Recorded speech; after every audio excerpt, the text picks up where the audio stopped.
Hello students, मैं अभी आपको विशेषण चैप्टर पढ़ाऊंगी जो ग्रामर का मेन चैप्टर है। ठीक है। विशेषण किसे कहते हैं? जो शब्द संज्ञा या सर्वनाम की विशेषता को बताता है उसे हम विशेषण कहते हैं। संज्ञा और सर्वनाम, तो पहले हम संज्ञा और सर्वनाम को पहले पढ़ चुके हैं। संज्ञा क्या है और सर्वनाम किसे कहते हैं और उनकी विशेषता, जो उनकी खूबियाँ हैं उसके बारे में हम विशेषण में समझते हैं।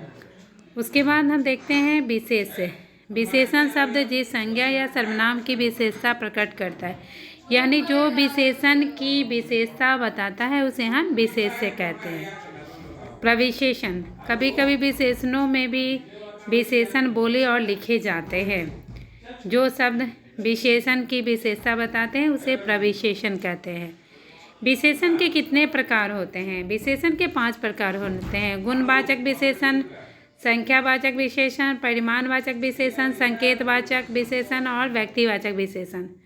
गुणवाचक विशेषण, वे विशेषण शब्द जो संज्ञा सर्वनाम के गुण, रूप, रंग इत्यादि की विशेषता को बताते हैं उसे गुणवाचक विशेषण कहते हैं, जिसमें उनके गुण के बारे में बताया जाता है। जैसे वह लड़का बहुत सुंदर है, तो वह लड़का बहुत सुंदर है, ये क्या है? उसका गुण है। रूप, गुण, दशा के बारे में गुणवाचक विशेषण में बताया जाता है। उसके बाद आता है संख्यावाचक विशेषण। वे विशेषण शब्द जो संज्ञा और सर्वनाम की संख्या के बारे में बताता है उसे हम संख्यावाचक विशेषण कहते हैं। तो संख्या का मतलब क्या होता है? काउंटिंग।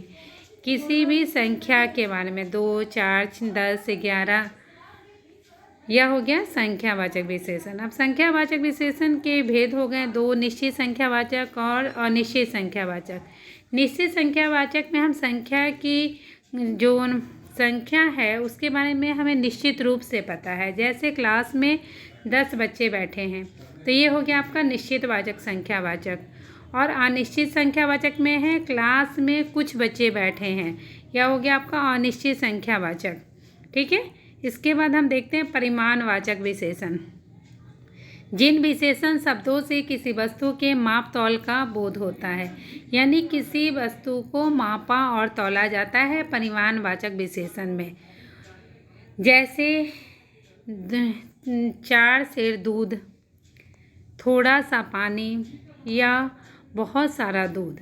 तो ये जो नापने तौलने वाली वस्तु हो गई, दूध, आटा, पानी, सोना, चांदी इत्यादि, ये सारे आते हैं परिमाणवाचक विशेषण में।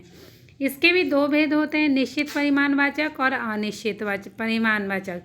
निश्चित में निश्चित मात्रा पता है और निश्चित में अनुमान ही सिर्फ लगाना होता है। उसके बाद आइए हम देखते हैं, हमारा चौथा है संकेतवाचक या सर्वनामिक विशेषण।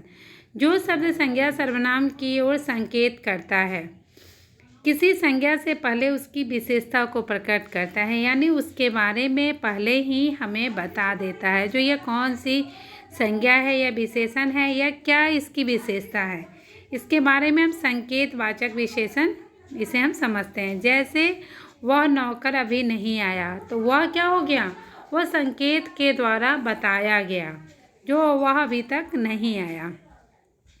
इसके भी हम देखते हैं, इसके 2 भेद हैं, मौलिक सर्वनामिक विशेषण और यौगिक सर्वनामिक विशेषण। मौलिक सर्वनामिक विशेषण है जो बिना रूपांतरण के संज्ञा से पहले आते हैं।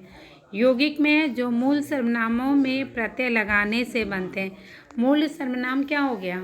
जो मूल क्या होता है? जो उसका प्रमुख शब्द हो, वह हो गया जिसमें प्रत्यय लगाकर हम शब्द बनाते हैं। उसके बाद हम देखते हैं 5वां है हमारा व्यक्तिवाचक विशेषण। जिन विशेषण शब्दों की रचना व्यक्तिवाचक संज्ञा से की जाती है उसे हम व्यक्तिवाचक विशेषण कहते हैं, यानी व्यक्ति की विशेषता बताती है उसे हम क्या कहेंगे? व्यक्तिवाचक विशेषण कहेंगे। जिसमें अब संज्ञा में हम देखते हैं जो व्यक्तिवाचक हो तो किसी भी प्रमुख स्थान के बारे में बताया जाता है। जैसे इलाहाबाद से इलाहाबादी, जयपुर से जयपुरी इत्यादि शब्द आपके हो गए व्यक्तिवाचक संज्ञा विशेषण में।